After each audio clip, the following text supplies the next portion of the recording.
ಈಗಾಗಲೇ ಲೋಕಸಭಾ ಚುನಾವಣೆಗೆ ಕಾಂಗ್ರೆಸ್ ಅಭ್ಯರ್ಥಿಗಳ ಮೊದಲ ಪಟ್ಟಿಯನ್ನ ರಿಲೀಸ್ ಮಾಡಿದೆ. ಇನ್ನು ಎರಡನೇ ಪಟ್ಟಿಯನ್ನ ಇದೇ ತಿಂಗಳ 11ರಂದು ಹೈಕಮಾಂಡ್ ನಾಯಕರು ಚರ್ಚೆ ಮಾಡಿ ಪ್ರಕಟಿಸುತ್ತಾರೆ ಅಂತ ಡಿಸಿಎಂ ಡಿಕೆ ಶಿವಕುಮಾರ್ ತಿಳಿಸಿದ್ದಾರೆ. ಎರಡನೇ ಪಟ್ಟಿ ಯಾವತ್ತು ರಿಲೀಸ್ ಆಗಬಹುದು? ಮೊದಲನೇ ಪಟ್ಟಿ ಬಿಡುಗಡೆ ಆಯ್ತು, ಎರಡನೇ ಪಟ್ಟಿ ಯಾವಾಗ ಸರ್ ಸಭೆ? ಹನ್ನೊಂದು ಇರಬೇಕು. 11 ಸಾಯಂಕಾಲ ನಮ್ದು ಸ್ಕ್ರೀನಿಂಗ್ ಕಮಿಟಿ ಇದೆ. ಹಾ ಸರ್. ಅದಾದ್ಮೇಲೆ ನಾವು ಡೆಲ್ಲಿ ಕಳ್ಸಿಕೊಡ್ತೀವಿ. ಅವ್ರ ಮಿತಿ ತೀರ್ಮಾನ ಮಾಡ್ತೀವಿ. ಟಿಕೆಟ್ ಅನೌನ್ಸ್ ಮಾಡೋಕ್ಕಿಂತ ಮೊದಲೇ ಅನೌನ್ಸ್ ಮಾಡಿ ನೋಡಪ್ಪ, ಮಾಡಿದ್ರಿ.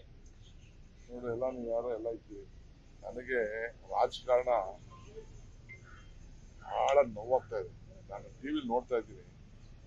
ನಮ್ಮ ಕುಮಾರಸ್ವಾಮಿ ಅವ್ರನ್ನ ತೆಗೆದಂತವ್ರು ಯಾರು ಕುಮಾರಸ್ವಾಮಿನ ಇಳಿಸಿದ್ರು,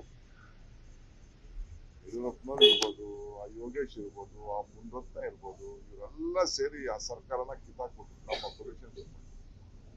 ತಿರ್ಗಾ ಇನ್ನೊಂದು ಎಲೆಕ್ಷನ್ ಬರೋಷ್ಟೊತ್ತಿಗೆ ತಿರ್ಗಾ ಅವ್ರ ಜೊತೆನೆ ತಪ್ಪು ಮಾಡ್ತಾವ್ರೆ, ಅವ್ರ ಜೊತೆನೆ ಮಾತುಕತೆ ಮಾಡ್ತಾವ್ರೆ. ಈ ರಾಜಕಾರಣದಲ್ಲಿ ಯಾರು ನಂಬಬೇಕು ಅಂತ ನನಗೆ ಬಹಳ ವ್ಯತ್ಯಾಸ ಆಗ್ತದೆ.